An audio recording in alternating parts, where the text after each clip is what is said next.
Do-do-do-do. Oh my god, guys, Tom won! How the fuck did Tom win? I am actually... What? How? This is HBO's Double Threat, and welcome to the finales of Barry and Succession. Oh my god. Absolutely insane episodes. Both of them S tier. They were so good. I can't believe how good they were, man. I got long notes on both of them. Oh my god. This is gonna go down in television history, man. Yeah, this day. April 28th. May 28th, by the way, but... yeah, okay. May 28th, yeah. Oh, but I did the thing where I did Beck's Owl House thing for the this is the greatest television finale in history. I did that for this, so maybe I'll put this in the beginning of this episode.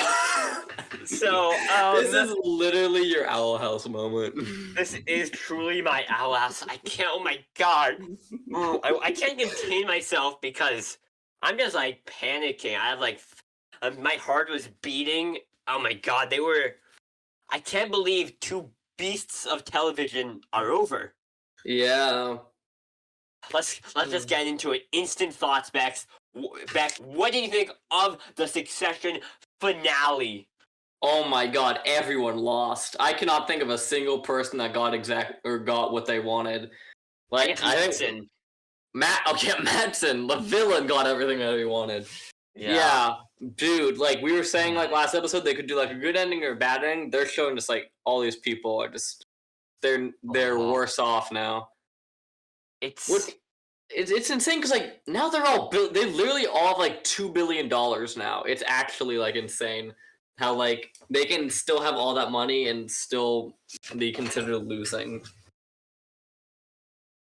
It's the final chapter in this legacy of a family that continued from this great big man that was a planet, and now it's over. They lost everything. They lost the legacy. It's wow. It was such a whirlwind. This was an hour and a half long episode. It was, and like to be honest, I was like, I literally had like my sister's graduation party, so I was like 45 minutes in, and they're like, "Oh, we gotta go do this." So I did that very quickly, and then I ran immediately back. It's so good. I'm kind of at a loss for words, but I have so much to say.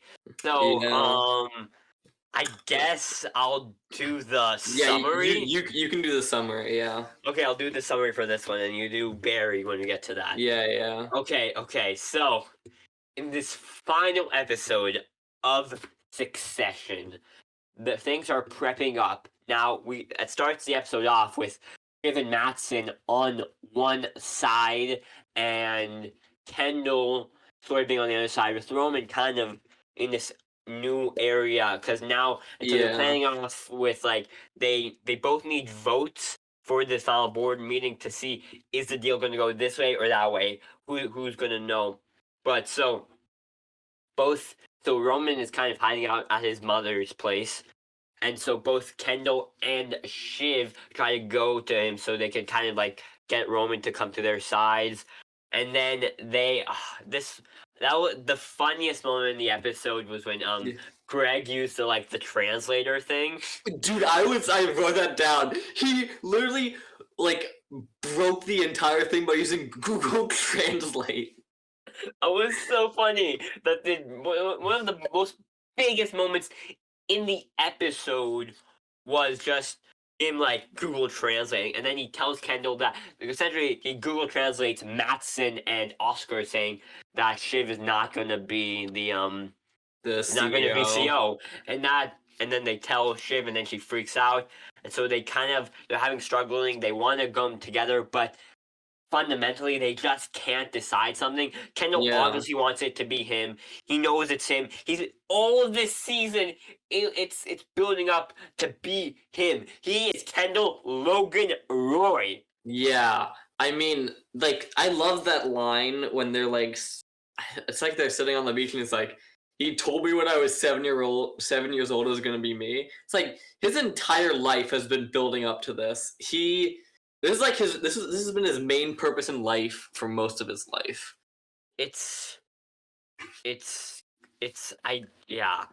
And so and then they finally decide, because like this is kind of like a repeat from episode 4, right after Logan's death, where they're deciding how should they progress, and they decide with Kendall and Roman being co-CEOs, CEO bros, and then Shiv being on the side, which ultimately leads her to going to Matson in the end. Yeah.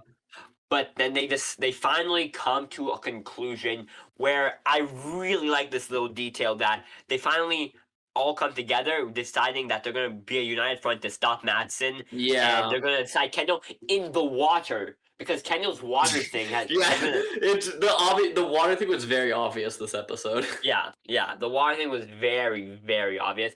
But his final unification came in the water. And then, Beck, I don't know if you felt this, but I was so like happy for them. They were being like kids and Yeah, no, siblings. they were literally like finally all teamed up again. It was like it was that big like final moment when like everyone comes together to fight the big bad, which was Matson.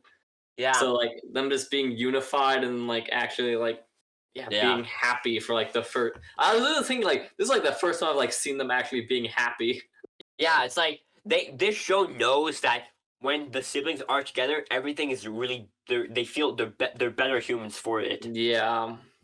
And so, but I was fucking disgusted when Kendall drank that smoothie. Yeah, I would not do that if I could get $10 billion. I would not drink that. It was gross, but it was so heartwarming. Yeah. And so they essentially they go to Connor's house. Connor's house, I guess. It's Logan's old house, but it's Connor's now.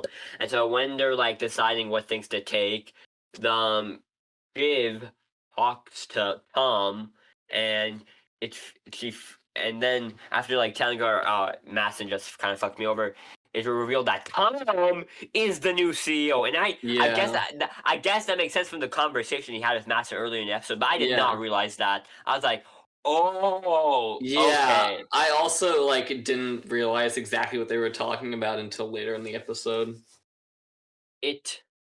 And so everything's coming into place. It's going to, and then Tom obviously gets Matson in, and then Matson's like activation. It's like everything's ramping up because through this episode we know who's getting for which votes and like what's happening. So everything's really, really, really ramping up. Yeah, like you know what's at stake at all times, so you fully understand everything. Yeah, and then so we'll get into the character specifics later, but they all come up. And so we feel like the siblings, they might actually fucking win this shit. Like they have the votes. They could win this. And then it comes to that board meeting of like who's deciding who, and we're seeing it. And then we think the flipper might be Roman, because they kind of because we had that in season 1. Yeah. So they're thinking, are they gonna? And they look at him, but then the person who flips is Shiv, and then she gets out of the meeting before she gets like a vote, and then like they have this really, really intense sibling thing against each other, and then it ends with Roman saying we're all just bullshit. Yeah. And then that broke me, and so then it ends, and Matson won the company. He did. Viv, Kendall, and Roman are parted ways. Tom is his new puppet CEO. Greg, despite being the Judas, I love that joke. It's like, yeah, I'm Jesus, and we also got Judas. The ultimate dick sucker, Greg Hirsch. He's just gonna be there, like because Greg can never fucking leave. We'll get to the Greg character, but yeah. And then Shiv came back to me in a car with Tom. Ultimately it's gonna probably be an emotionally barren relationship. Yeah, it's I saw like a tweet. I was looking through like the online reaction to it. Me too. It was like Shiv is just gonna become her mother again, because like she's gonna be this emotionally distant mother with like the CEO husband. Yeah. It's just gonna repeat the cycle. And then the show ends with just as Colin followed Logan walking in episode 1 of season 4. It ends with Colin following Kendall just as he looks over the water. And yeah, I was 90% sure he was gonna kill himself. I was so certain. I was so sure he was jumping in that water and killing himself. I was like, just as he was walking away, going up there, I thought this guy's gonna. Yeah, I thought he was gonna go to the roof and then jump off, but then he went to the water. I'm like, yeah, he's gonna kill himself there, but no, he doesn't. And then it just ends with a side view of Kendall's face. Yeah. Broken. Yeah. And then the show ends. It did end. Oh my god. Oh my god. Before we get into the character specifics, I would like to say this was such a ride of an episode. It was. They needed the full hour and a half. I don't think they could have cut any scenes. Yeah. So I just want to ask, do you feel like it was a satisfying, good ending? Yes. Yeah, me too. Yeah. What they did was they left it open-ended enough, but also knowing exactly where all these characters would go. Like, you know, like Kendall is just gonna like be be aimless.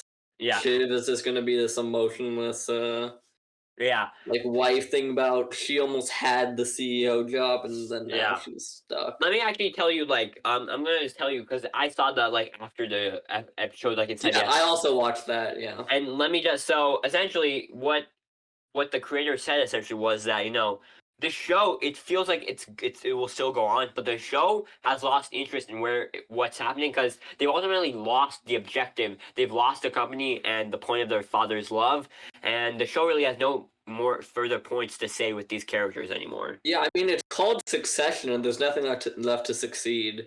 So yeah, I mean the characters will go on living their lives. I mean, but for what goal?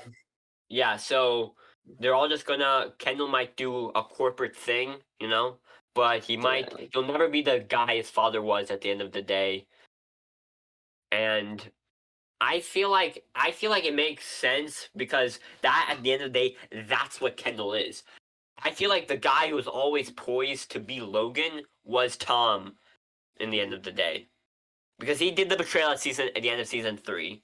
He did the things that was more Loganish anyway. And I feel like Greg is going to be like the new Tom. Ultimately, Greg is going to be more Logan than I guess the siblings ever will be or something. Yeah. Okay. Okay, yeah, character specifics now. Let's get into character specifics. We'll start with let me go lowest to highest. So, cool. Lowest. Connor. Connor. I don't know. He was in for one scene. Yeah, what are we gonna talk about for him?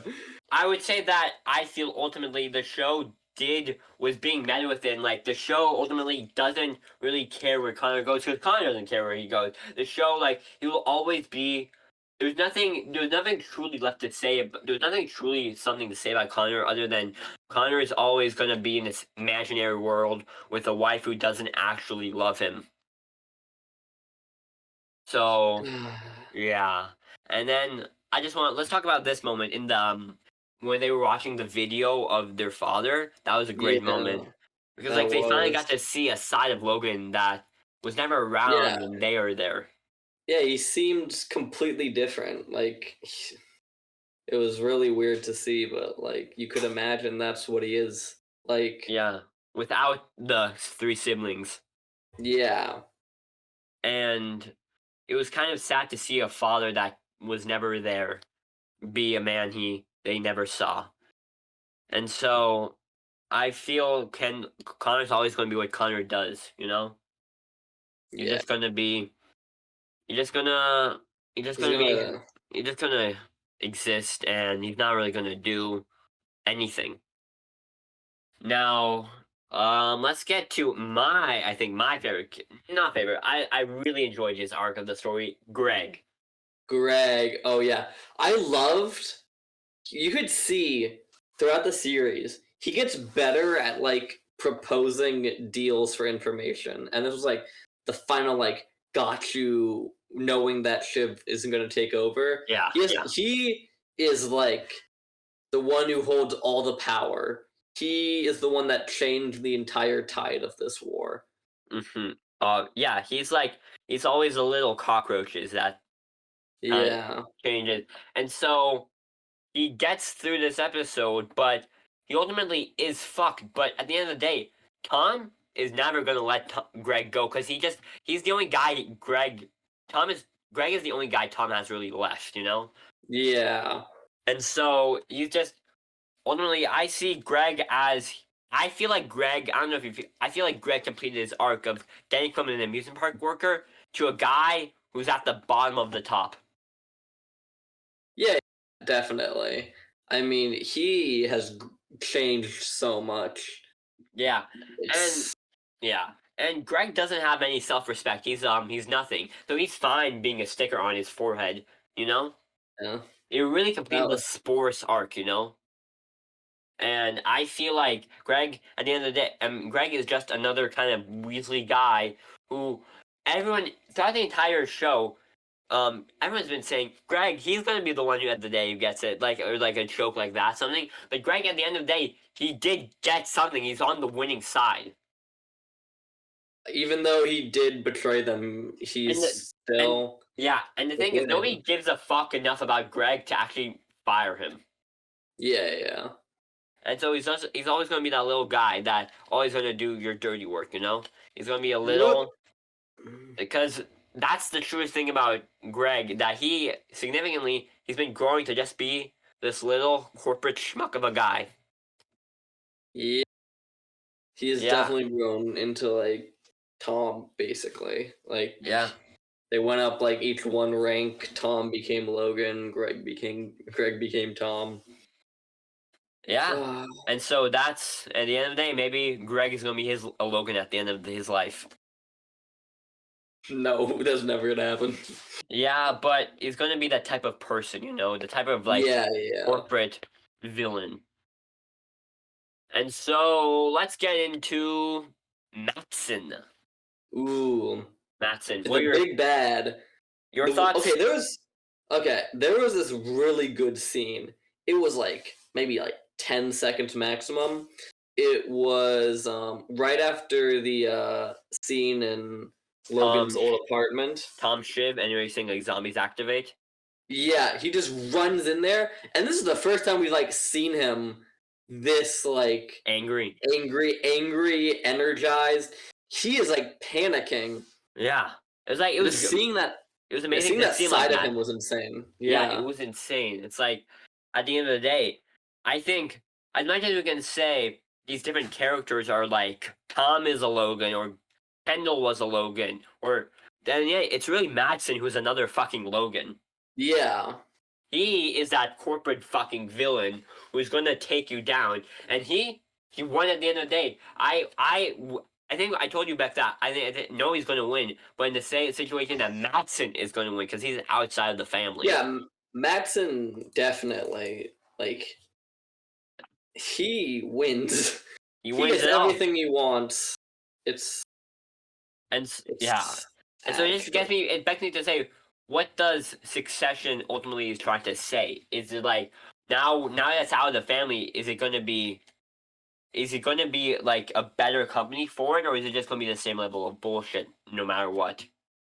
To me, I think Succession is all about like legacy and more about why, even though you think you're built for something, you're not. Like, you would think that one of the four kids Logan has would be able to take up this reign. None of them could do it.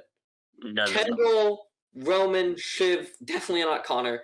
They all have one piece missing that makes it so they can't do it. Yeah, And it's all about these why they all fail and how Mhm. they fail. I couldn't agree more with you, Beck. That was a very eloquently put point. And so we're gonna just see a new guy taking it in its new age. I think another thesis of the show was that the new legacy is gonna die. It's always new wave that takes over. Yeah. And Matson, his Elon Musk is these new types of guys. They win at the end, Yeah. and he's gonna.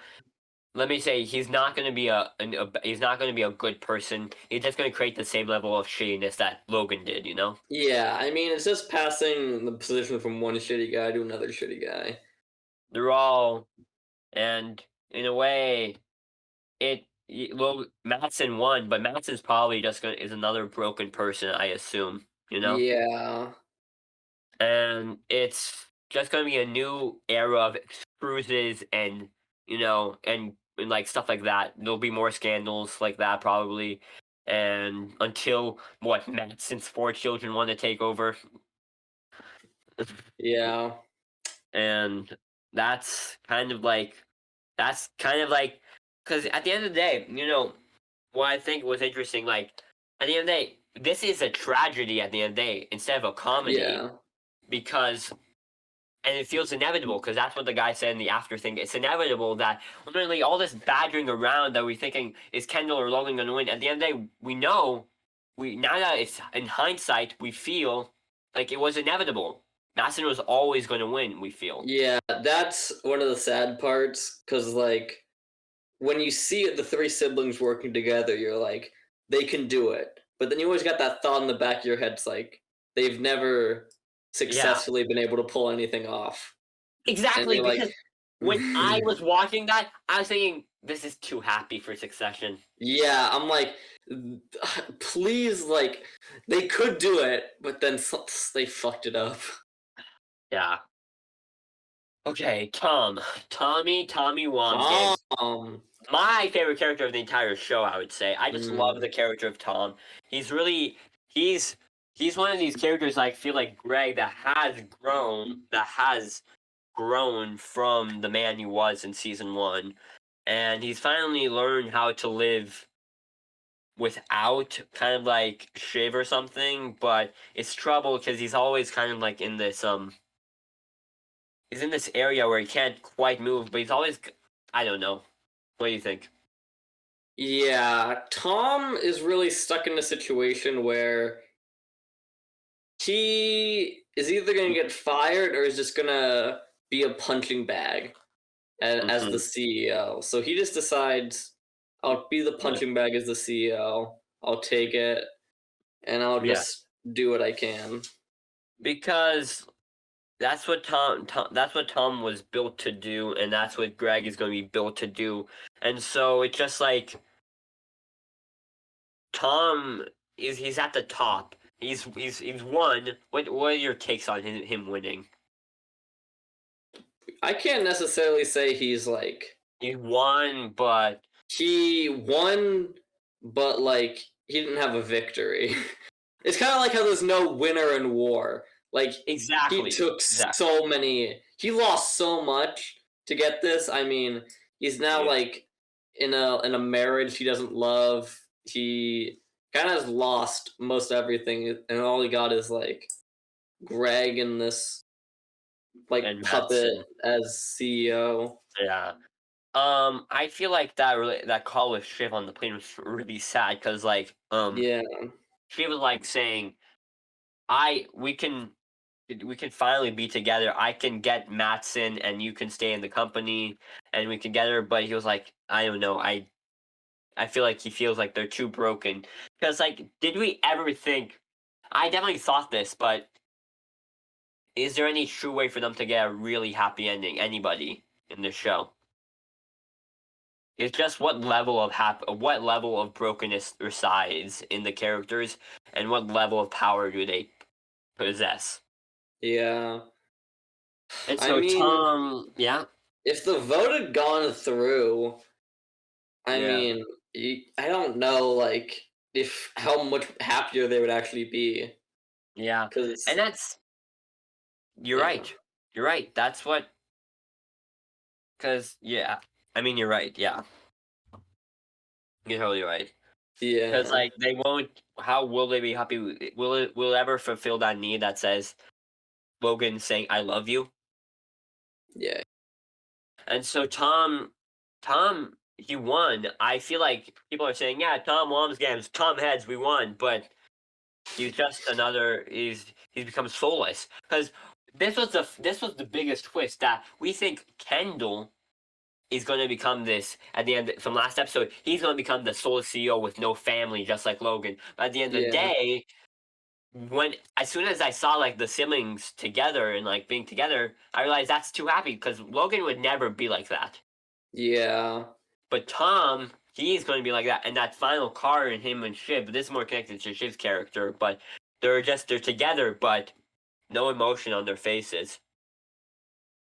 Yeah, I feel like we started the entire show with Kendall about to become CEO and then not getting it. So going into the finale, you think, oh, thematically, he's going to become CEO. But then it does that twist on you where Tom actually becomes CEO, and you're like, that actually does fit. It does fit. It does fit for the character because, like, Yeah. we've seen this character cultivate over these seasons, and I feel like that ending of season 3 kind of cemented in our faces that Tom, what he became after Logan's, after kind of like, because it makes sense because after helping Logan and getting kind of Logan's approval, he became the successor that Logan wanted. And so that's the trap. That's what Tom is. He's gonna be in kind of like another soulless suit at the top of the head, and he might just be, and he just like him and Matson are just gonna be the Logans of the world. Yeah, definitely Matson more than Tom. And that's the end of there. So yeah. So now just the 3 siblings. The 3 biggest power punches of the episode. Yeah. All right, I say we start with Shiv. Shivy. She is, I would say, one of the most interesting characters of this episode. Yeah, like, she was literally like the pivotal character because she's the one that changed the tide twice.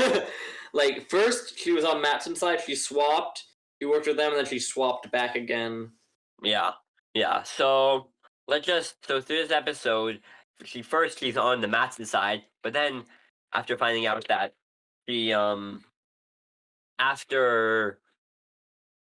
finding out that he's not going to make her the US CEO, if she works with her siblings in a very heartfelt scene, it feels like they're finally together, as I mentioned, but then it's like when she finds out that Tom, she gets really angry. She wants to do this relationship with Tom, but he doesn't really.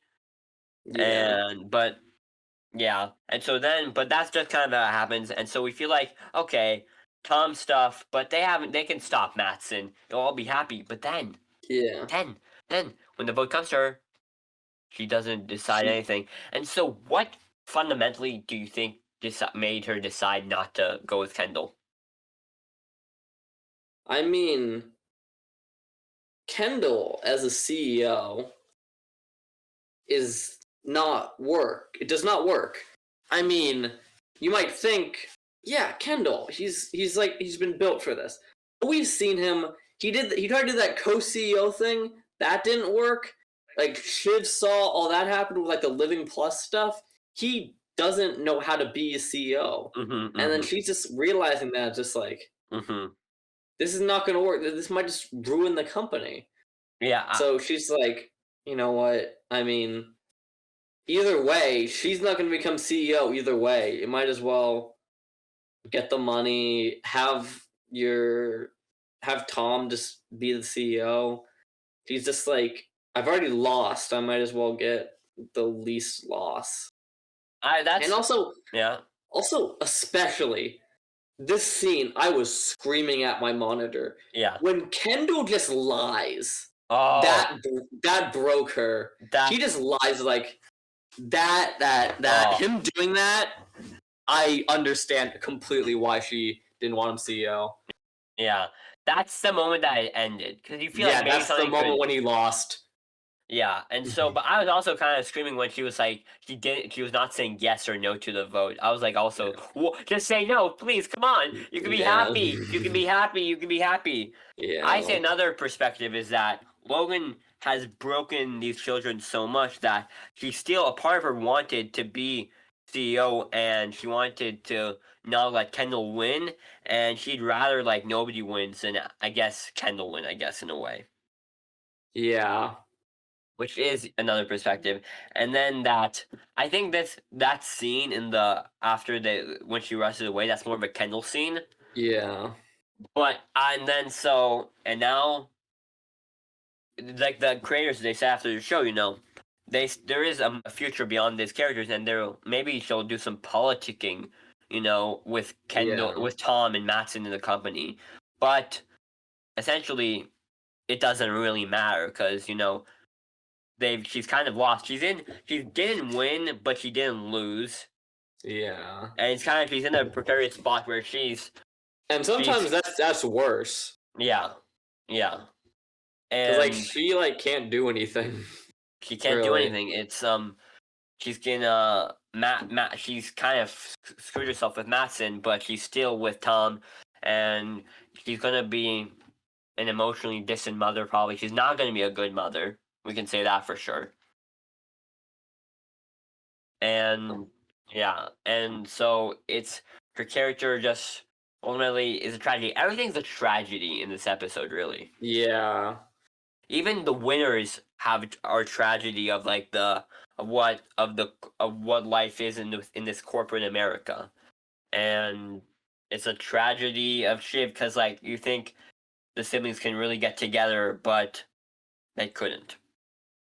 And yeah, I feel they were so close, but I think you need to remind yourself of the history that nothing really ever works out for them.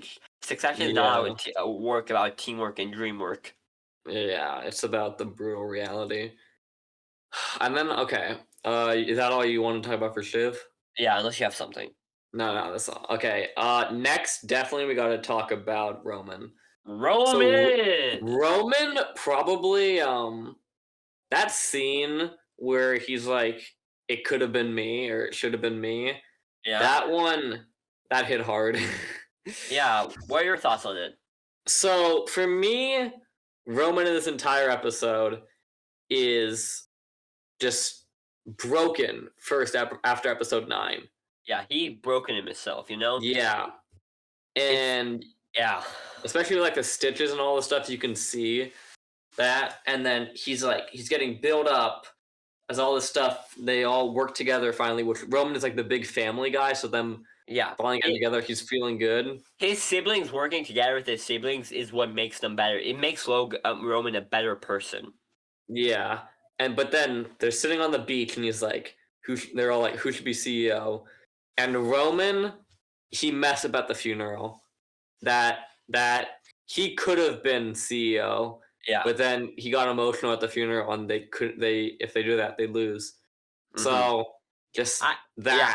I want to say one quick thing is that like when Kendall says Roman, he can't say it, but he doesn't want it. That was interesting, that Kendall said that he doesn't want it, but he can't say it. And I think that attests maybe to all these characters say they want it, but what they really want is just having Logan be proud of them. That's what they want. No, yeah. And so we'll continue.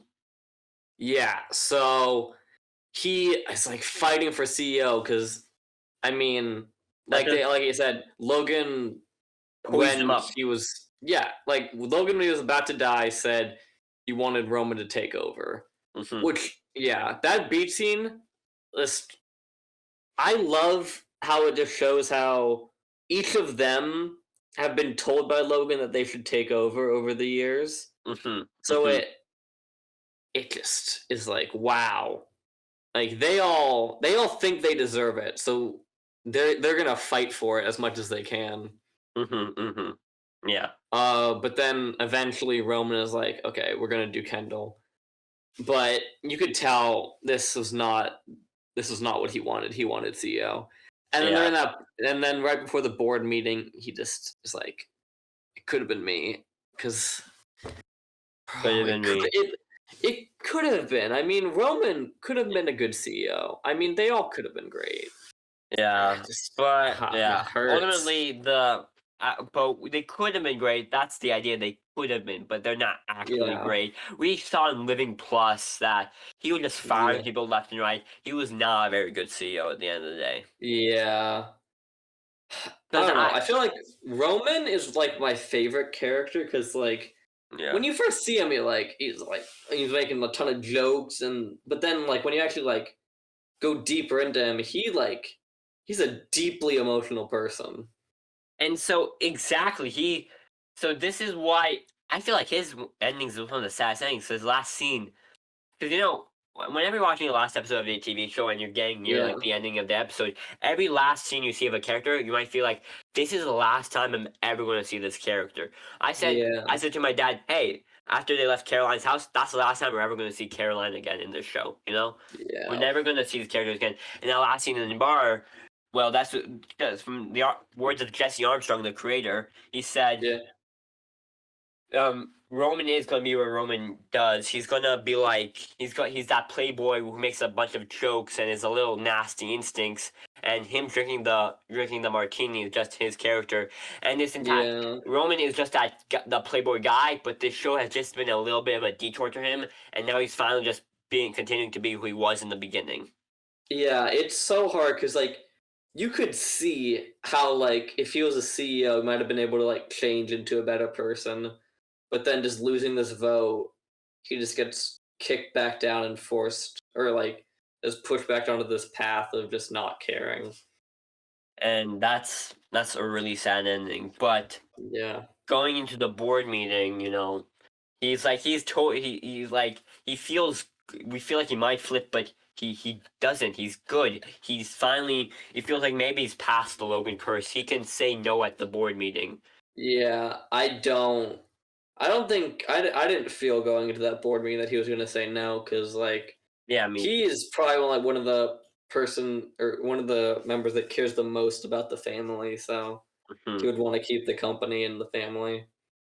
and so, but then Viv goes away, and then he's with Kendall throughout the thing until Kendall starts lying.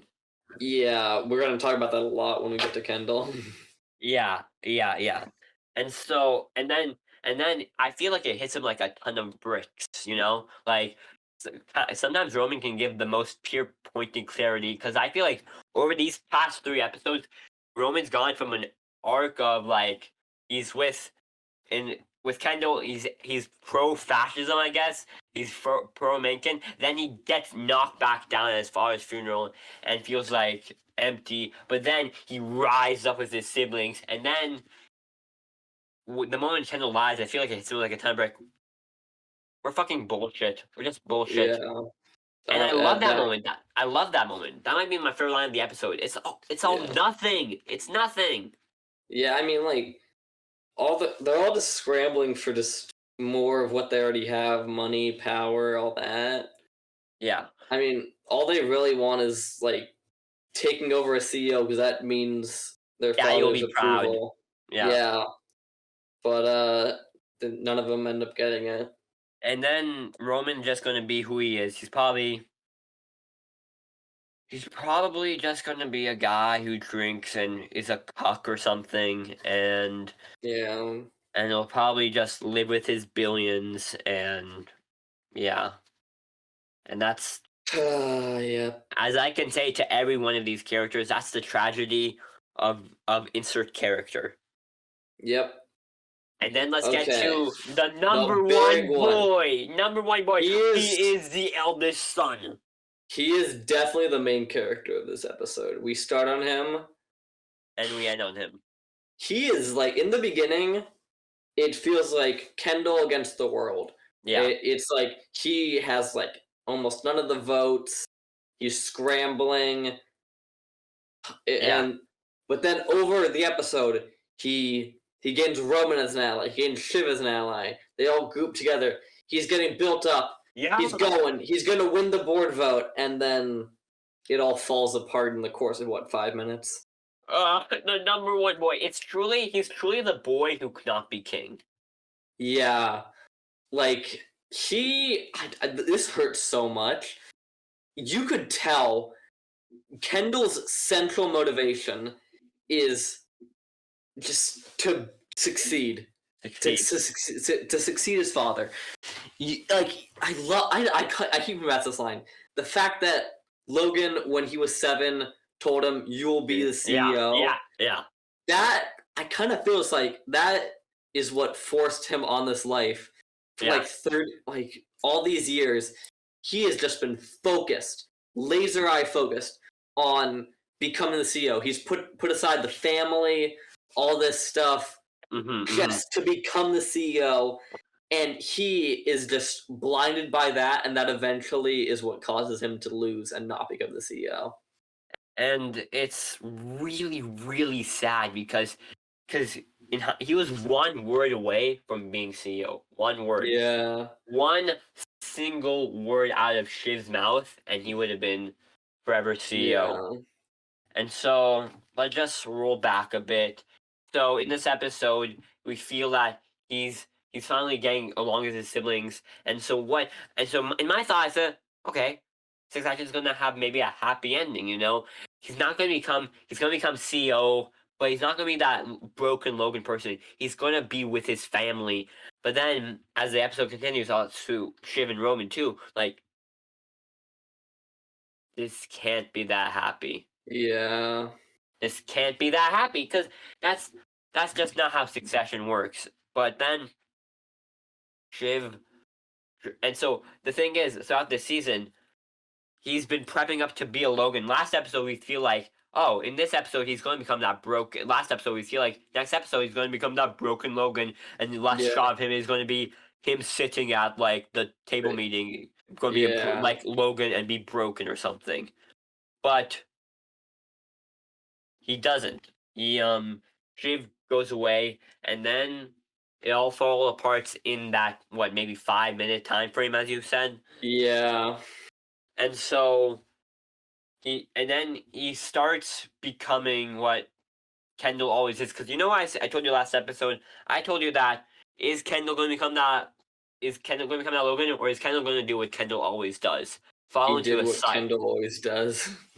And because that's the thing about Succession, these characters, I feel like what Jesse Armstrong is a really smart creator because he always does realistic character growth that like ultimately these characters are who they are and they fundamentally are who they are and they don't really change. Because like you see that panicking in that yelling in that room, Kendall, Logan would yell, but Logan would never not do that in what he did with Shiv and Roman. And so let's get into a breakdown of why he couldn't convince Shiv. You can go. Okay. So first all 3 of them meet up in this glass board meeting room. And Shiv, she is undecided. You can tell she's like, right now, 50-50. He's like, come on. I need this. This is literally my life's purpose. I'm gonna die if I don't get this. And then she's like, no. Like, you killed a guy. We can't have you be CEO. And it's like, no, I didn't. That was a lie. And you're like, what? Yeah. Because that was the big bonding moment that brought them together in season 3. Kendall finally confessing, I killed someone. And that brought them together. That's what fused them. So when there's him saying that was a lie, that was a play just to manipulate you, that completely broke that bond they had formed in season 3 probably, and this broke their relationship altogether.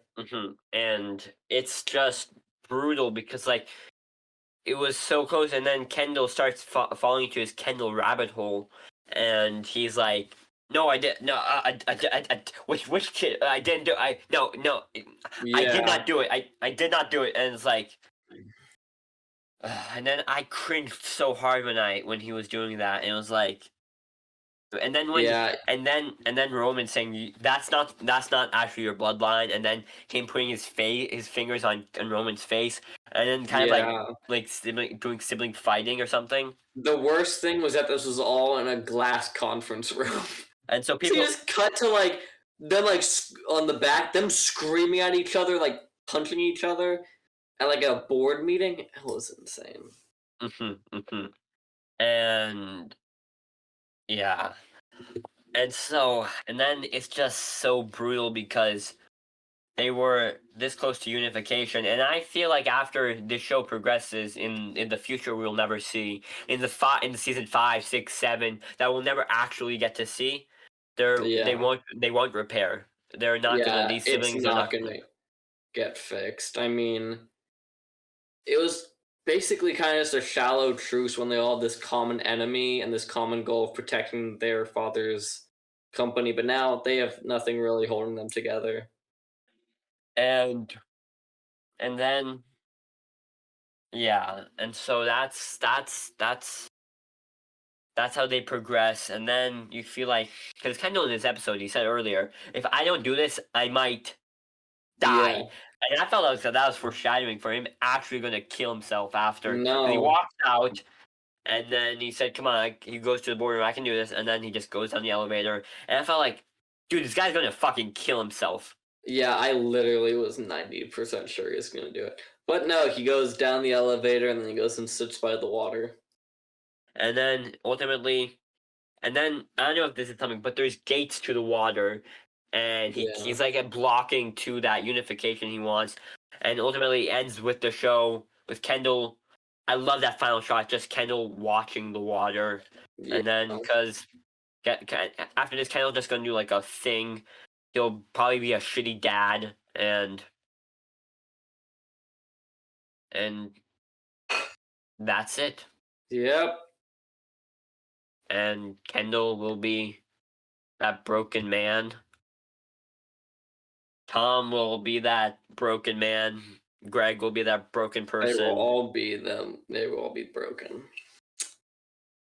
And that's ultimately at the end of the day, Succession was a tragedy, not a comedy. Yeah. But you know what was a comedy? Actually, it kind of wasn't though. Yeah. At the end of the day, that's also a tragedy in a way. Yeah, it is. Okay, so So final conclusion on Succession, then we'll get to Barry.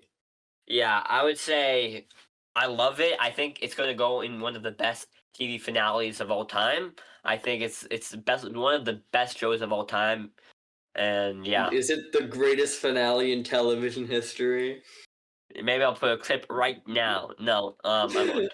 No. I'll do that at the beginning of the episode. But no, I feel like it really Succession was one of the shows that managed to really say something about the state of the world as it is now through these characters, and I feel like it's finished telling that story in an apt way.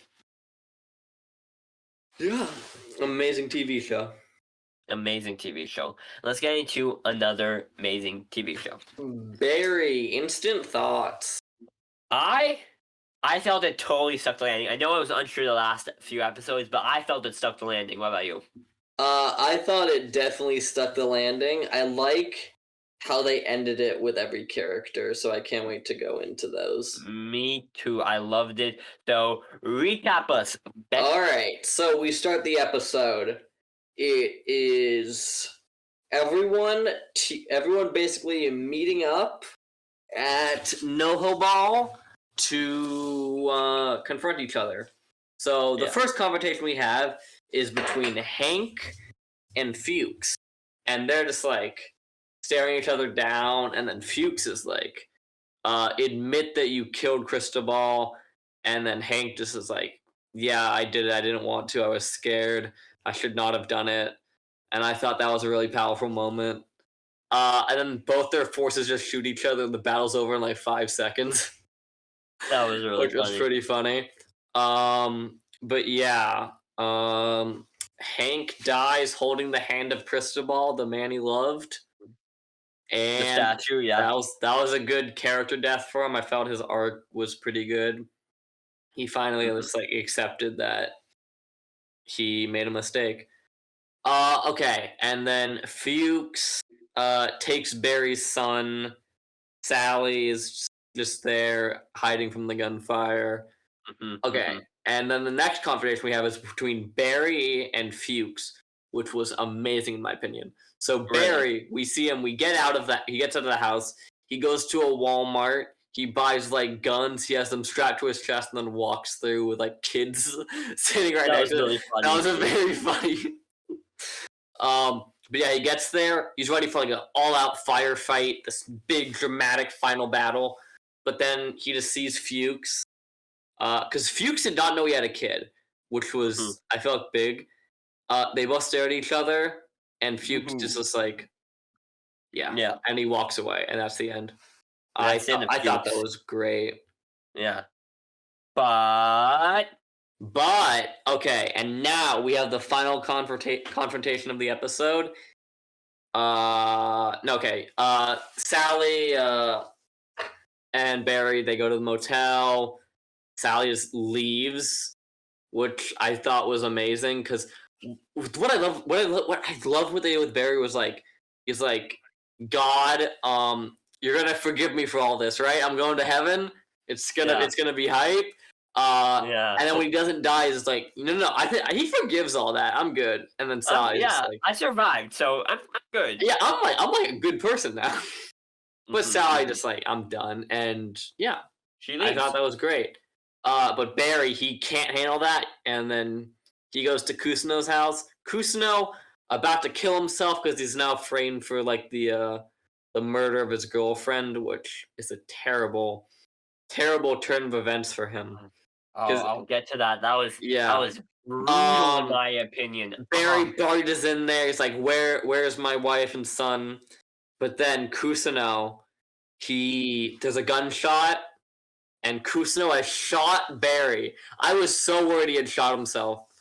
But when he shot Barry, it's like, and then Barry's like, "Wait, what?" And then immediately just shot in the head, cut to black. Amazing character death. He didn't deserve this going down in a hail of bullets. It just this quick death.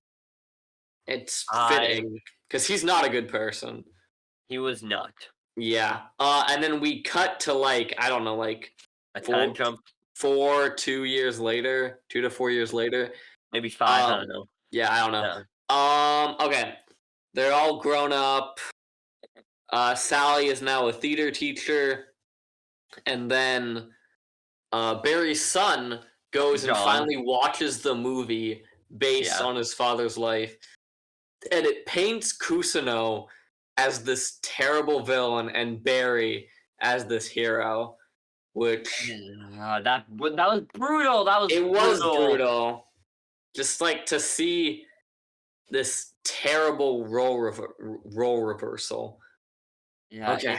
It was just terrible. Yeah, and then the big stinger that got me in the end, saying what the fuck, was that Kusuno is now serving life for one murder. Janice and Barry. Barry definitely, like, he deserved. I believe Kusuno deserved, or like, it was good that he killed Barry. Yeah. And then it says Barry Berkman got full honors in Arlington Cemetery. What the fuck, dude? Fuck. I know, that was terrible. Really insane. Oh my god, I hated, but I loved and hated that. Yeah. So, because I mean, I remember you were saying like before, it's like he either like lives and redeems, dies and redeems. Yeah. He died and somehow got redeemed, but terribly. Like, he should not have been redeemed. Like, now everyone sees him as this good guy, and Kusuno is like the one who lost the most. Yeah. They didn't even get Daniel Day-Lewis to play him. It was really funny seeing the movie and how like inaccurate they were to the real life events. I just feel so bad for his kid. Like, to have that life being painted is terrible. But the thing is, we're talking about John. Yeah, John. I feel like John. Let's just start off with the character specifics. I'll go with John first because he actually had something to do. And I say the last the time jump, I would say John is watching the movie because I feel like because he knew his father, but he didn't actually get to know all of his father. You got to see like a little bit of his father for the time that he had. And John was watching the movie because I feel like he wants to know it. And because he smiles at the end of the movie, he smiles Yeah. because he finally gets to see his father as the hero he wants him to be, and he's happy with that. Yeah. And so it's a happy ending for John, but not for any of the other characters. Sally, I think that's a good Yeah, ending. but yeah, so I'm just to end with John. He's like in maybe for like 5 minutes of the episode, but it's an important 5 minutes because it really reflects that the continuation of the false Barry legacy. Because guess what? I don't think John's gonna be another Barry. He's not. Yeah. He's gonna see his father as the hero he wants him to be, and it's terrible that Barry gets away with his crimes, but not gets away, but he gets away with like being happy in the public. But it suck. But at least John gets to see his father as some happy ending, which is not that bad. Yeah. So All let's right. get to I Sally. think Sally's pretty easy. I really like her arc. Mostly ends with that conclusion after the time jump, where it's like she's now the theater teacher, which is pretty cool. Being able to pass that on that Kusno taught her. At least Yeah, Kusno's legacy is carried on by Sally of yeah, just teaching. that's nice. This whole time jump feels like some of that's like really brutal, but some of that's for at least John and Sally. That's nice. Yeah. I also like how she just like rejects the history teacher in the end because Yeah, it shows like she's not gonna get into another like abusive relationship. yeah. She's finally moving forward, which is like her leaving Barry for the motel kind of finally signifies that she's ready to leave this kind of stain behind. Yeah. And because it mirrors her leaving Sam, I guess, earlier in the show. Yeah. Well, I mean, But now it's fully concluded. yeah, yeah, I say it fully concludes when she decides not to do another relationship with the guy. yeah, yeah. That was really good. I think that's all for Sally. There's I would else. like to say there's one thing that I feel like, yeah, she's more happy, but I don't feel like she's that emotionally connected to her son fully because Yeah, he says I love you and she doesn't really say anything back. yeah. And I then feel there's like like she's that, a better teacher than a mother. You know? yeah, yeah, and she does get to continue that sort of acting legacy, but it's not a totally happy ending for her. She has some sort of life with her son, but she's never going to be fully connected to her son. And that last shot of her in the car ride, I feel like is her just like kind of stainly looking forward, seeing the empty chair next to her. It's like Barry kind of fucking ruined you. Yeah. All right. I feel like Fuchs. Fuchs. I don't know. I enjoyed his character in this His episode character, yeah. because He realizes like he has all this stuff, but then like I swear their relationship between him and Barry has flip flopped so much between like them wanting to kill each other and them working together. I'm glad it ended on just like them being like, "You got a son?" yeah. He's like, "Yeah." It's like cool, Here, and he here's walks away. Yeah, here's my interpretation. So throughout this episode, we see like, I feel like he actually wants to kill Barry as the flip flop, but then once he learns he has a son, I feel like his plans have changed, and that's why he's willing to Yeah, leave when Noah Hank is like, okay, go. And so then after he kills Noah Hank, that's why he protects Barry's son by jumping on him, and then yeah, he takes him out, and that really last look of Fuchs to Barry was all like, I feel like that was like him going to the dark. It was finally like we've both done stuff to each other, but at least I can do this one last good thing to you before I never see you again. yeah, And so Fuchs was a terrible, terrible, terrible person, but at least he got to have some final. Because when he talks to Noah Hank, he admits the truth that he was a poser, yeah. and He did not fight in Vietnam. he was just he was just a guy who kind of ruined Barry in the way that Barry ruined other people, and he leaves on to the darkness, probably going to continue be some sort of criminal boss or something, and he gets to do something good for Barry in the end. and at least he can do that he can protect his son in the way that Barry was his metaphorical son. Yeah, definitely. And they had like a father-son kind of relationship. It's really this I don't know, this is really Shakespearean in a way that one son saves one father saves Barry's son, and then Barry's other father figure kills Barry. Yeah. So yeah. And so Yeah. let's get into Noah Hank. Yeah, his is very short. I mean, it's Yeah. all just like him accepting that he killed the love of his life, and just eventually just admitting that, Yeah, being able it's to like free himself from that, and then dying in the hands of Cristobal. that shot was amazing It was, yeah. with him holding the golden statue hand. It was beautiful. It was like kind of aptly perfect.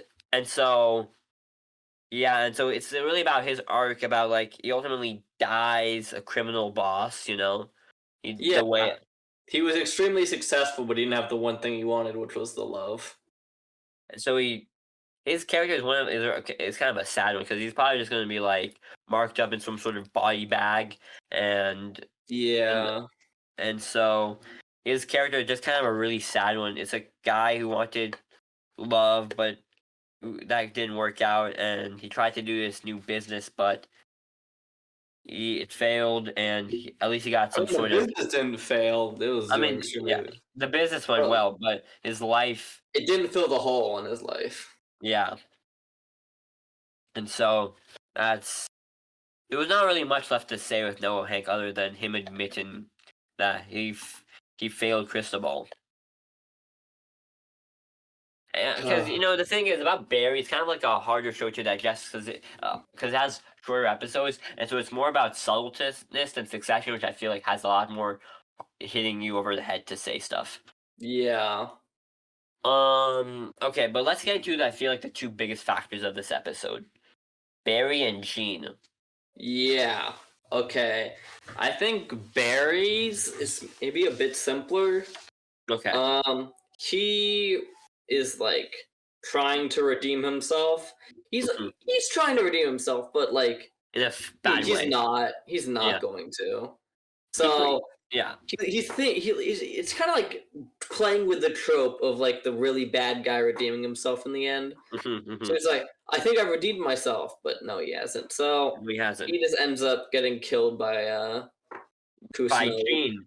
who he kind But of yeah. saws. Yeah.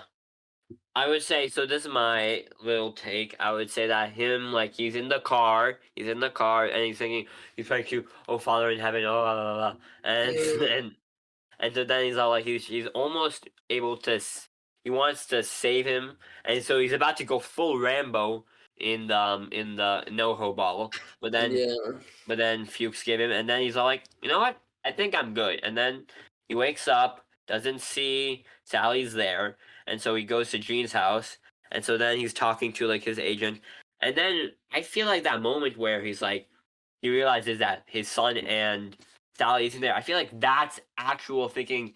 I feel like that's him about to turn himself in his head. yeah, I feel like that's actually some true redemption in the end. I don't know what you think. yeah. I mean, he might have, but He might have. We we can don't never know be though. sure. We can never be sure, but what we do know is what Barry did in the end, which was just here. Let's give a little checklist review on who Barry was in this show. He was a guy who killed a lot of people and caused destruction where he went. Yeah, I And can't like think of like a time he did something like he killed someone for good. It was always for himself. for yeah, for like selfish reasons. I mean, like I feel like the most blatant example was like, I think when Sally's ex-boyfriend came to town, he was just gonna kill him. Just Yeah, like he did not. He was a terrible person, but like, it's you're not supposed to be judge, jury, and executioner for this. yeah. But he's not. He's definitely not Joe Goldberg. That guy is literally judge, jury, and Yeah. executioner for everything. Yeah. But so that's the end of Barry's. That I feel like he's a guy who's kind of always had. He hasn't. He's kind of had like he's been trained to be this guy, and finally become Macbeth, and in a way that Fuchs has become Lady Like Macbeth. the play. And they did that play. Wow. Exactly. And so Fuchs has become Lady Macbeth, and Barry has become Macbeth, as in he's become that broken person. And just as Macbeth dies, I think Macbeth dies, right? He does die. And so Barry dies. Barry does die. Kusino shoots him in the chest and gets him with a nice headshot. All right, and that's a good trick. Do you think that was a good ending for Barry? His death? Definitely, he did not deserve a hail of bullets. He deserved that. He has fought through armies and come out unscathed. And I think some random guy who's never fired a gun could get him. It's kind of that was a Chekhov's gun, because that was the gun. I was really gonna say that was a Chekhov gun they built up for like seasons. Yeah, and so finally Barry dies, but it's not that simple, because like whether or not Barry was going to get redeemed, it doesn't matter, because Barry dies, and all we know is people are what they do. And Barry, he caused destruction. He broke his family in a way that they're probably not going to truly get repaired, but he broke his family and he's dead. And that was a thing, and because at the end of it, I feel like both of these seasons, the end of season 3 provide one ending where that's like Barry goes to prison and that's the end of his story. And season 4 is kind of like a fan fiction ending where like what happened if Barry continues to go to prison and then he escapes, and it ends up with his death in this fan fiction ending.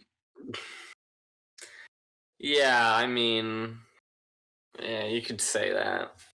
And so you can talk about Gene.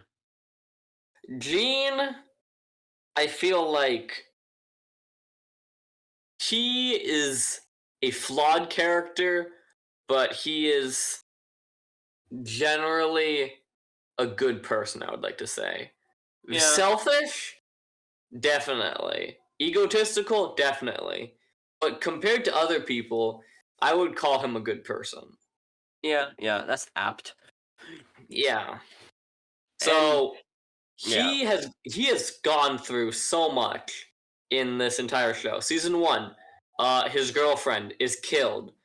Season 2, he's dealing with his girlfriend being killed, and then he finds out at the end of the season that his favorite student killed his girlfriend. And in season 3, it's all about him being held hostage by Barry. And then season 4 is all about him getting blamed for everything.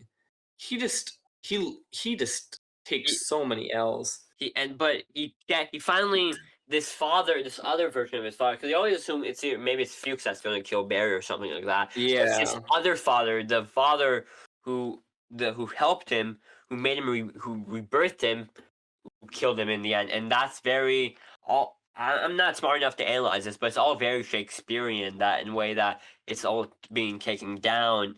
And so finally he gets taken down, but if he didn't kill Barry, and because maybe Barry would have turned himself in after in that, because there was something that Barry's analyzing with his face that he might have turned himself in, but he feels like he needed to take Barry finally down, and he did, and he served the ultimate price for it. Yep. He's going to be in prison for life. Just like how Fuchs went in prison, now he's taking the place of kind of Fuchs. Now he's going to be in prison for life, Gene, and his character is definitely the sass of the show. Yeah, we don't even see him. We just got a random title thing at the end. And then there's this fucking gut punch of seeing the movie at the end. Yeah, that movie, it just it takes these two people, the good person and the bad person, and it swaps them, so you feel terrible that this good person is being portrayed as bad, and you feel terrible that this bad person is being portrayed as good. So you can't find anything to like about it. Yeah, and so then they do that brutal title card where Gene's in life in prison, and Barry's being served with full honors. Yeah, dumb. And then, because Sally knows the truth. Yeah, And everyone just thinks he's a hero, or like this veteran who found theater as a passion, but then this evil producer man pulled him back in. But no, it wasn't that. And then that scene where it was like an action scene where Barry was saving his son and Yeah, it was really like this fight through the thing. and then he was like shot so many times by Gene, and that was Yeah. And so Yeah, bro, how many bullets? I was literally saying, out loud, how many bullets are in that gun? Because it's like, you get shot 8 times. And so I feel like Barry's ultimate thesis that this is kind of like a broken world, and that things aren't gonna change, and people are just gonna cling to the lies they tell themselves, and it's a sad ending. I would say there's some happiness, but there's sad ending, and that's how I feel like both of these shows go. There's sadness and there's happiness, but overall, it's a tragedy and it's a comedy. So let's give a little thank you letter to Barry in Succession. Oh wait, who won? Both. Sure, let's do that. The final score 2-4. Yeah. Succession officially wins the competition. Yeah. So thank you, Succession and Barry, for providing good times and good watches. Yep. I was only able to catch the season 4s, but they were amazing. Thank you. Yep. This has been HBO Double Trouble. Double Threat. And a Barry and Succession podcast. Thank you. Thank you for listening.